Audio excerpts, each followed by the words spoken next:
So my talk, I'm just going to restart the little timer here. Refresh. Okay, so I am primarily here to tell you a little bit about our video game startup. How many of you have been through the expo and have walked past the One More Story Games booth? How many of you have you done this as you walk past the booth because you don't want us to talk to you? Yeah, okay. That's totally normal. We get that. So what we have been doing for the last 3 years is creating something that I hope was going to break open a new niche in the video game space. Our whole talk is about what 10-year-olds taught us about our video game startup. We did not make our startup for 10-year-olds. So, oh, the keyboard works. Okay, so once upon a time, every good story starts with once upon a time. Once upon a time, there were two brave co-founders, Blair and Jean, who embarked on a journey to a place far, far away called Startup Land. How many of you are in startups? Okay. Blair is my husband. So how many of you are crazy enough to work with your spouse? I am. Oh, okay. You two are insane. So Blair and I have actually were together for 17 years before we decided to embark on a startup. His background is far more deep in the game space than mine is. He worked at EA for 8 years, went on to the Evil Zynga for 2 years, and made the Cityville game and the Castleville game, which is a really cool game. And we decided that after a near-death experience, we were going to come back to our hometown and each do the thing that we love. Blair wanted to build a game engine specifically for writers because story is not the focus of a Zynga game, and story is not the focus of an EA game. Is that fair? I think that's pretty fair. I decided to do stand-up comedy for a living. That went okay, and I thought, you know what, I could probably help you hustle. He's the hacker, I'm the hustler. So we have been building this software for the last 3 years, and anybody that's been in software development, 3 years without revenue is a really long time without revenue. You've got to really be passionate about what you do and believe that in the end, all good things will come. So this is the story of our adventure and the side quests along the way. So what we have, in a nutshell, built is a simplified authoring platform. We wanted to build something kind of like WordPress that is easy enough that anyone who doesn't have a technical background could take down the story elements, people, places, things, conversations, and relationships, could actually create a narrative-based game. We wanted to take them from idea all the way through to production and publication. So we're still working on a few pieces of the full production cycle. But imagine a writer, not just a game dev who's gone to college. Imagine a writer who is just a really fantastic storyteller, able to create some of your most favorite story-based games. They no longer need to be a programmer. So we really wanted to focus on reducing the tech barrier. So you can kind of see that's a screenshot of our engine maybe a couple months ago. We make tweaks occasionally. We try to keep it really simple. The intro information, the intro text, and all of the entities that you create. And it ends up publishing that onto multiple platforms, the web, Android tablet, Facebook, etc. But what we really struck us as interesting is we were about 9 months into our company when I said to Blair jokingly, we're going to rent the hallway across the hall from us, and we're going to have parents pay us to have their kids be our QA. And he's like, no, that's not going to happen. Just so you all know in the room, when I say something's going to happen, I make it happen. So the year later, we started with our very first camp. How many of you work with children? How many of you have children? How many of you are like me or allergic to children? So we started with 4 kids, and we ended up doing 4 camps over, and we took breaks in between. We had to week on, week off, week on, because they take a lot of energy because they are so open with their ideas. So this is actually a picture of our first camp. And we really wanted to say, had we made the software 8 months into development easy enough? Actually, no, I guess this would have been a year and 8 months. Easy enough? Would creators love it, and could they excel at it? First bug that we encountered was hilarious. We couldn't have concurrent users. wow, we had never tested for that, because when you're a small dev team, maybe one person would be in and they would be creating the content, but you never had concurrent users. I'm like, wow, we fixed that in a jiffy. So, you know, little tiny things like that. So this is actually a look at the schedule that we do with the kids. And as you can see, it's quite intensive. And I just want to run through it so that you get a sense of what we have been able to accomplish as accidental educators within a 18 to 25 hour time frame. On day one, we take them through a card game called Once Upon a Time. Are you familiar with the card game? Any card gamers in the room? It is a really fantastic game to help people understand how you can construct a narrative with the little building blocks. I like to think of it as like the Lego building blocks of storytelling. And the kids love this game because we teach them about, okay, so this is a person, this is a character, and here are aspects, and here are events that are happening. It gets them starting to think, oh, okay, so if this happens, then this happens, and this happens, and this happens. So we do that as an icebreaker, and we get them to play some of the other games. Well, in year one, we only had the really crappy games we had made while we were testing the engine. So, of course, when you set the benchmark up here, even though they were crappy, to a kid, that's like a really high benchmark. You know, we were showing them games that might have taken like an hour to play, which meant that that was a very long production cycle on our end. We didn't have anything to say, hey, this is what another kid made. That didn't happen until year two. So they played our games, and then we started to take them behind the scenes into story stylists. And we're like, this is how we make, what's that phrase? This is how glue is made? Sorry, that's an awful analogy. This is how hot dogs are made. So on day two, I want to make this very clear. This is actually the schedule for year one. The schedule for year two changed because these kids are like sponges. I could not believe the difference between year one and year two. Maybe we got better at teaching them, I don't know. Or maybe there was something collectively in the air that they picked it up like that. So we go through story structure and the difference between linear and railroad narratives and branching narratives. You know, nobody really enjoys being railroaded in a game where it's that one, you know, you think you have that choice and then it comes down to that one final ending. Now, I will say most of the games that the kids made are very linear. I'll show you an example of a game that we made 2 weeks ago with 7 to 11-year-old girls. And they wanted to have a unique ending to their game, which I will share with you. It creeped out their parents.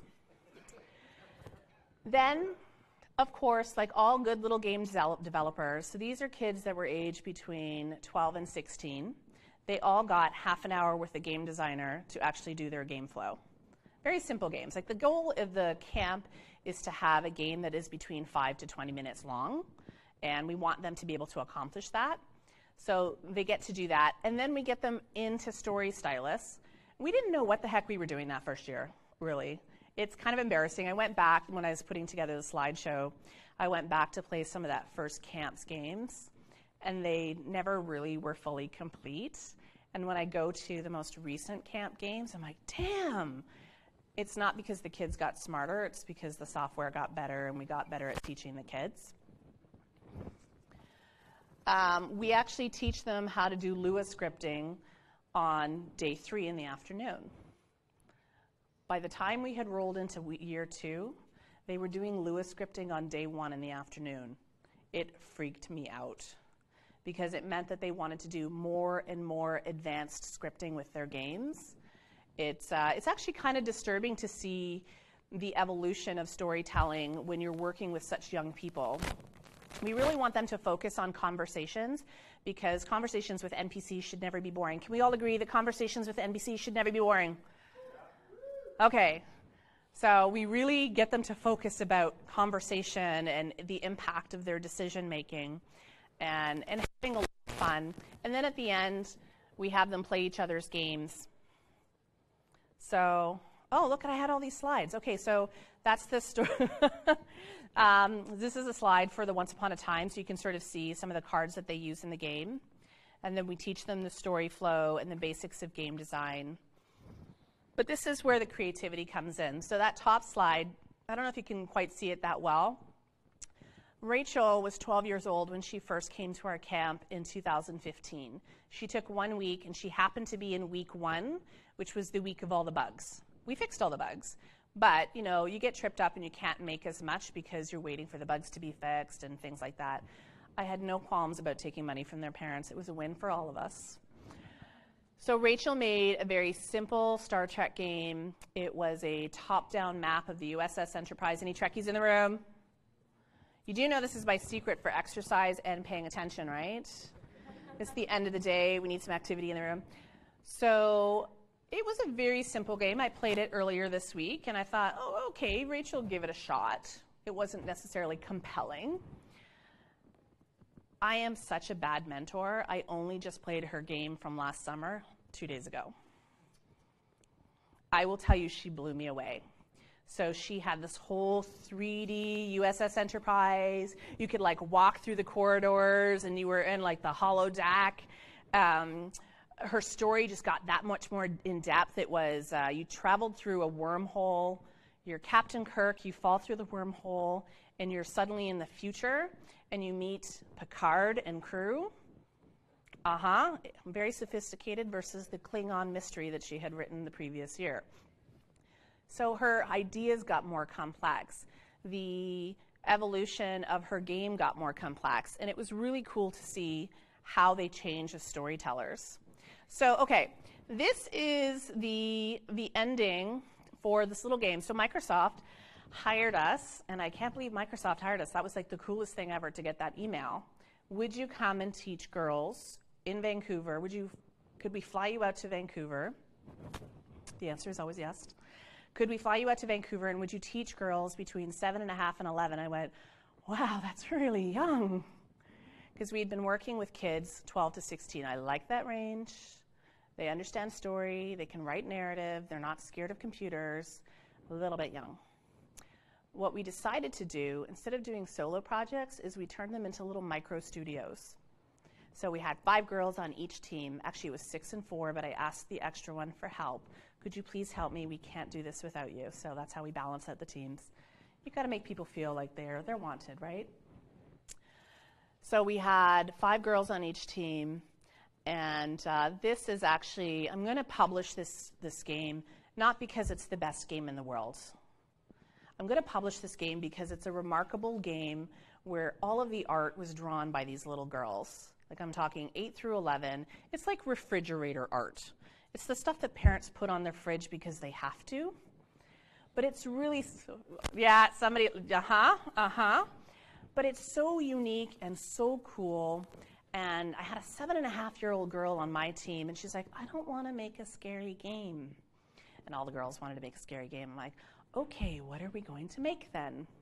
I want puppies. And I'm thinking, I wish I was on Blair's team because he's got the cool kids. But our game was about 2 puppies that looked nothing alike, and they were brothers.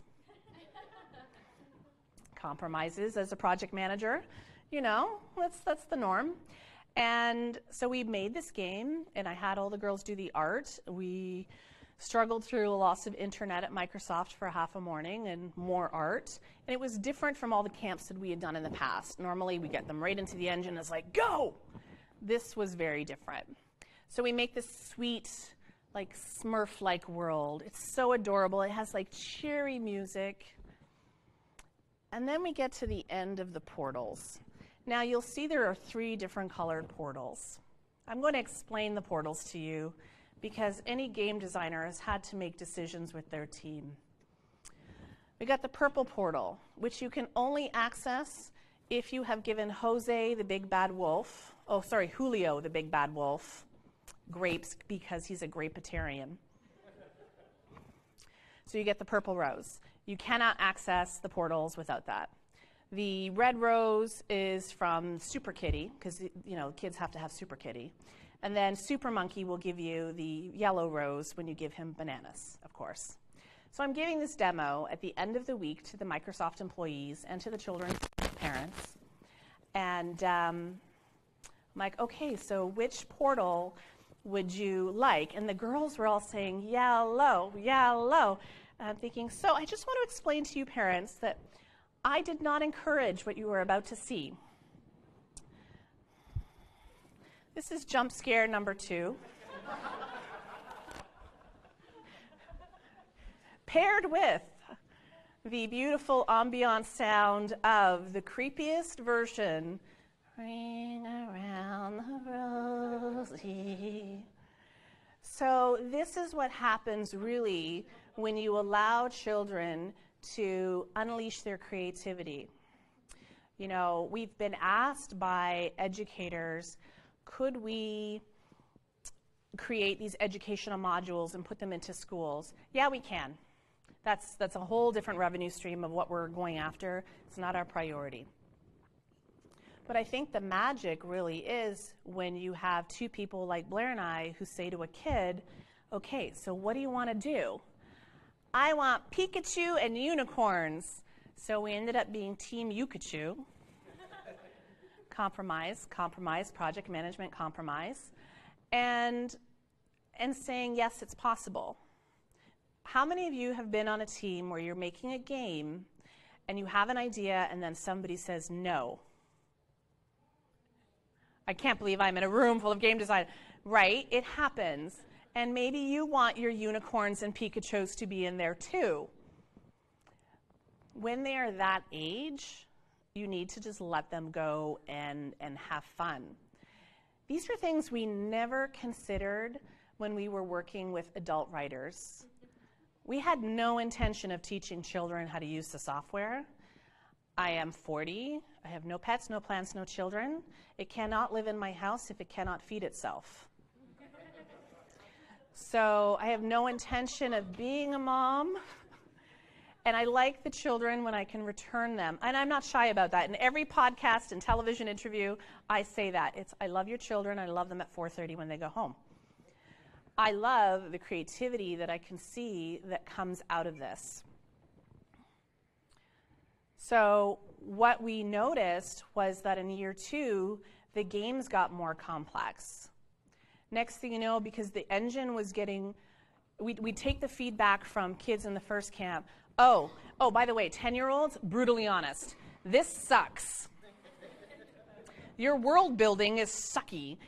Your hovers don't work. Oh, this keeps flickering. Oh, it's crashing. And I'm just thinking, this is great feedback. Blair, get to work.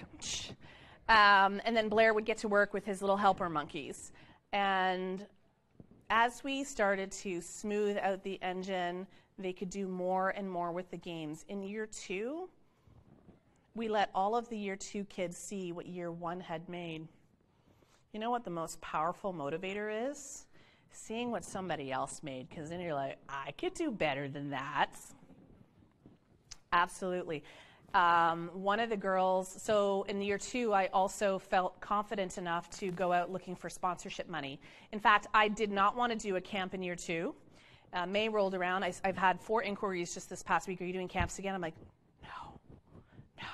Watch, it's going to happen.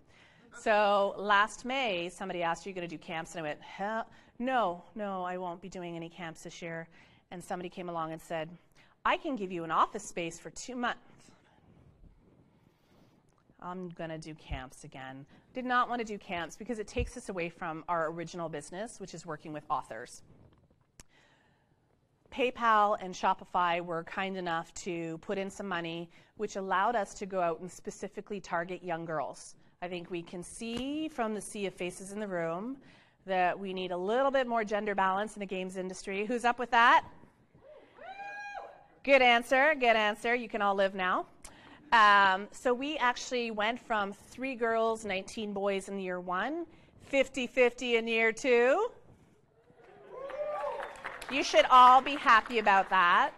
And the reason why you should be happy about that is because now we have diversity in storytelling.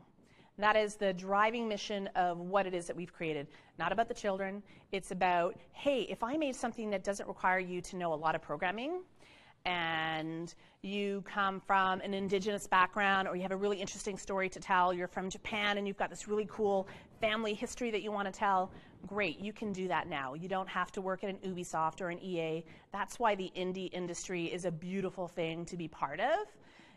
Not to say that there's anything wrong with like the traditional industry, but there's something really radical and revolutionary happening in the indie games industry. We've seen it for years with the indie publishing. Now, I'm partial to writers, and I love gamers, but writers are our sole focus, really. Why is my watch? All the Twitter love, thank you. Aww. And where was I? So anyways, the games were getting more complex, and the kids were picking up faster. We had kids that were doing voiceovers by the end of the first week. Blair got the first phone call on the Friday afternoon. Okay, so I've started my second game now, and I got stuck on the scripting element. I'm like, you started your second game. It's Friday. It's summer. Why are you not outside? Because I'm making Dungeon Master 2. So, we saw them doing advanced scripting, and it was just my little proud mama bear moment. You're watching these little ducklings. I've watched them hatch, and they're like, cheep, cheep, cheep, cheep, cheep, and then they follow you around, and then they cry when they leave. And their parents just wonder, how is it that you've engaged my child for an entire week? It's because people care about what it is that they're creating. I'm going to take a guess that in some manner of your life that you are a creative person. So maybe that looks like doing pottery or painting or music, or maybe you write slam, poetry, something, or maybe you make games. I never considered myself an artistic or creative person. Even when I was doing stand-up comedy, I didn't realize that writing stand-up comedy is a form of creativity. I have some awesome, killer, romantic haiku that never goes over well when I do it in stand-up. So come find me later. This is an example of a game that is on our website called Attack of the Killer Zombie Cats. You can see that is Kyra's game flow document. Now, she did not complete all of it, but she has completed a 10-minute game, and she did that over the course of a week and a half. We had her back from multiple camps because when you find a good kid, you're like, come on back, because you make room for the good kids. You play as Barack or Michelle Obama, so you have your choice of avatar. And the world has been taken over by zombie cats, led by Donald Trumpy Cat. So you can see she did some original art. We did have some adult help in there. I like to make sure that no one was going to make fun of her because she had misspelled vile. I mean, phonetically, there are 2 different ways to spell vile. And we all know which one. Nope, I won't go there, Jean. So the idea is that you play through the game and you collect items, you put them into your inventory. So she's doing scripts for counting. Do they have these items? Okay, can they combine these things? We're teaching them logic and creativity. So this was just the first year. Every single kid said that this was harder than school. Every single kid said they were ready to come back. We had a kid who came from Montreal. His grandma drove 7 hours to go get him and drove 7 hours to drop him back off. He came back for year 2. In fact, I think he emailed within a week to say, when's year 2 happening? I'm like, never. And then it always happens. I'm going to show you the next slide because we can actually track their progress in our analytics. There's this one kid, Devin, who never actually finished his game while he was with us. Pretty sure he had attention deficit or some kind of learning challenge.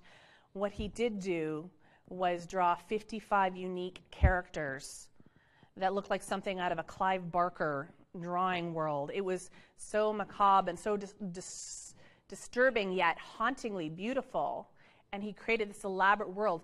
He is the only kid in 2 years that consistently, week after week, goes in and works on his story.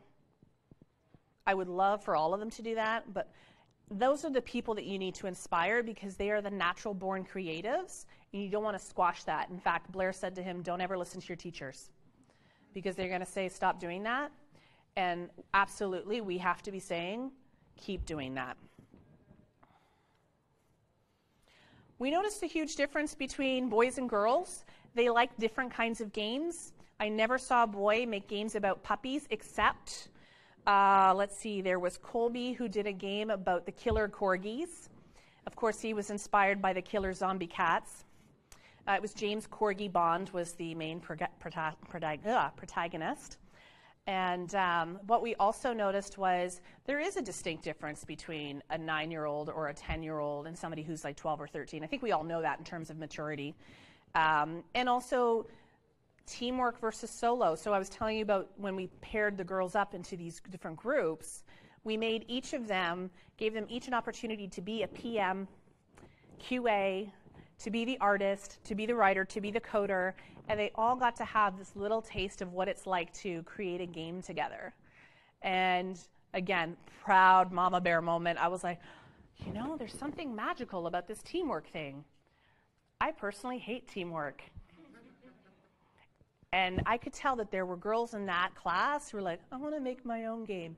And Blair, he'd be like, soon, my pretty, soon. And we give them all our business cards so that they can contact us. And one of them is like, I'm making my own game now. I'm like, yes, we know. And you can just tell that they are natural and excited to be doing this. So this is a slide of all of the girls from our Microsoft camp that we worked with. And so we had the adventures of Dax and Finn, who are the two brother puppies who look nothing alike, who meet Julio, the big bad wolf, and they convince him to be a good wolf again. And by the way, the only reason he was grumpy in the forest was because people were mean to him, right? A little anti-bullying in there. I might have helped with the dialogue. They were very young. And Blair's had the topsy-turvy Disney dark side of the forest. But really, you know, what our whole goal is to offer something that's simple and make it possible for writers to be able to take that idea from inception, build their story Bible, build their world, get it out there, get seen, and grow so that they can continue to do that. Why would you want to just make one game and stop? Anybody make a game that sucked and they were embarrassed by it? Yeah, play Mulcaster Murder. It's on our website. It's our very first game. In my mind, it's like a C+ game. I got some A+ material now. I cannot wait to like kick that one to the curb. But that's where we all start. And we need to be continuing to work more at that. So, you know, it just starts. It starts with planting that seed of an idea. It gets them planning. You saw the diagram flow. We take each kid through that diagram flow. And I think we can all agree that as adults, if we don't have that map, we will not know where that destination is, and we certainly won't know where those side quests are. Like I said, we didn't set out to be educators. In fact, when people ask us to talk about our business model, I kind of go, and we're doing this educational stream as well, and they look at us and they're like, really? And I'm like, I don't really want to. We're doing this educational stream as well because it's such a natural tool for them to be using and engaged in. So ultimately, what I want is for all of you to know that along the way, in whether you're doing startup or in game design, there are going to be little side quests that you have that are unanticipated. Be well stocked with, you know, beef jerky. Don't ask. And to be open to those opportunities, because, you know, those kids gave us much more honest feedback than adults ever could. Because adults will be nice to you. You'll be like, that's nice. No, I want feedback. That sucks. This sucks. Okay, that's great. Now we can fix it. So if you are doing software development or if you're doing game development, get an 11, a 12-year-old to play your game. I will tell you there are some elements of our UI that I cannot wait to like redesign because it drives me crazy. But they are the ones that will tell you that. Your friends do not love you the way a brutally honest 10-year-old will.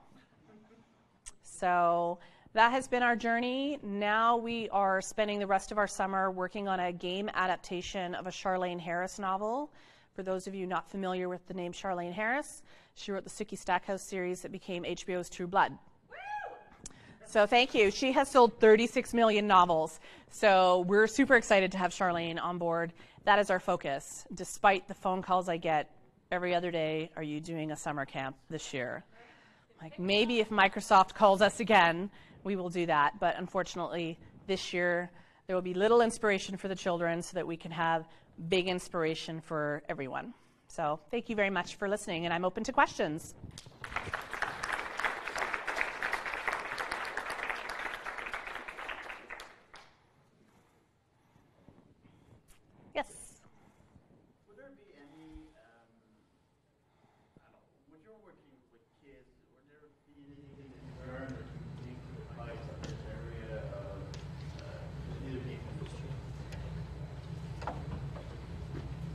That's a deep question. So I'll just repeat that for the live stream. Are there things from working with kids that I think are applicable to other areas of the games industry? Everything that we taught the kids is exactly what we all hear as adults that we choose to tune out, which is keep working at it. And like, for example, with Blair's team, their team was Team Shadow. So we had Team Yukachu, my puppies, and then we had Team Shadow. And what we realized shortly after they started doing their game development is, in this instance, they were using copyrighted graphics. They were just trying to make a demo game, right? It's just about getting a game out there. And as soon as we said we won't be able to publish this and no one will see it other than your friends, they got to drawing. And some of their drawings really sucked. I mean, they're 12. But then they'd be like, Markella, redo that. And you could see them sort of like managing each other and like listening. It was uncanny. We were like watching miniature versions of game devs in the room. You know, you had the bossy one who will probably be a project manager in future. And then you had like the super attentive to detail, that's your QA. And it was just, it's very strange. It is uncanny to witness that at such a young age. And it's because we created and fostered that environment first. And I think that's just, it's the leadership that we need in all big studios. You know, I watched Blair. I always say that I was a games industry wife by osmosis. So we've been together for 21 years. He worked for EA for 8. And there were weekends where I went and spent the weekend in his cubicle because, you know, they were curing cancer. No, wait, sorry, they were making a game. And they were putting in that crazy crunch time. That is poor leadership, right? Crunch is poor leadership. So what we try to do, even in the camps, is talk about project management skills, scaling expectations. So if I go back to this diagram here, that is Kyra's story flow, and she couldn't complete that in an entire week. You know what? That's okay. She got the main part of the story rocking and rolling. Hundreds of people have played that. We pushed it out during the election. Sadly, Trumpy Cat won. And but we were trying to teach them about their expectations and how to scale that. Does that kind of answer your question? Don't leave me hanging, I'll tell jokes. Yes? You talked about how some of the kids were really enthusiastic and they're engaged. Did you ever find any issues with kids that were not? Oh, yes. So what we have learned, especially after the last camp, so we've now run 9 week-long intensives. And so there's a combination of two things. One is we've now adjusted our website so that in perpetuity I will remember to screen out kids, right? Not everybody is suited. This is harder than school, and it's probably harder than some adults' work. What we do is we sit you down from 10 to 4.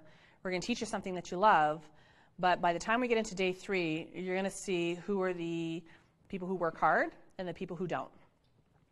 So in the case, we had a very young child, and this is going on the live stream. So, so we had a very young child, and by the time we got to day 3, it was over her head. And what we should have done is said on day 1, I don't think this is going to be a fit. Because what we do, we're not babysitters. We are very much focused on the end product. And in fact, we were so focused on that in the first year, the kids told us, we'd like to make friends with each other. I was like, work, make a game.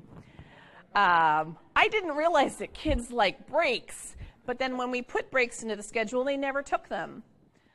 But there are the kids who were a little bit more challenging because all they wanted to do was play Minecraft or Counter-Strike.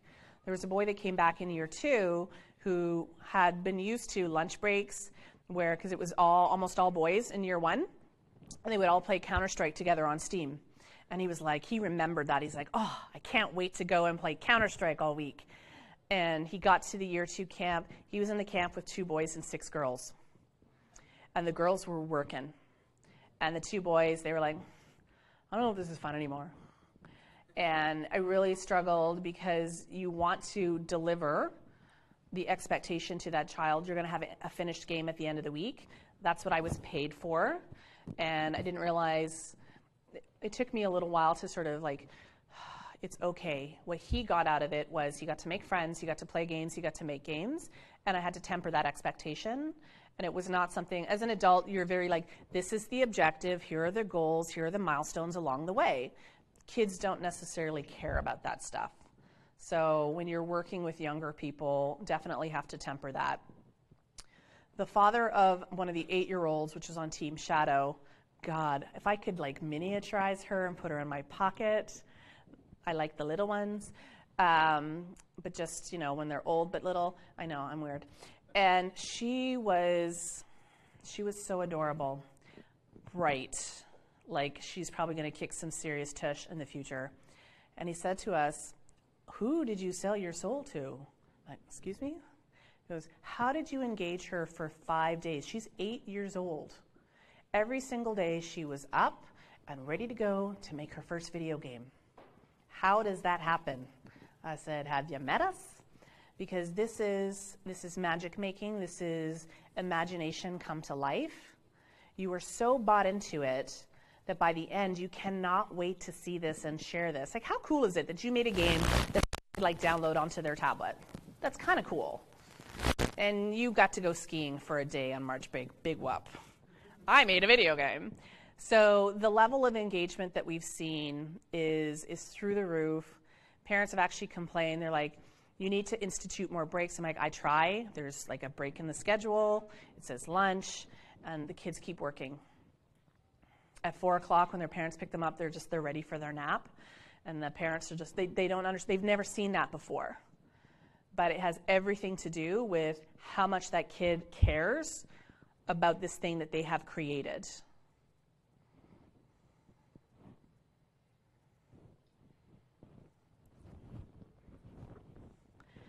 Well, I can tell you it hasn't been easy to do this startup journey. My husband and I are thick as thieves.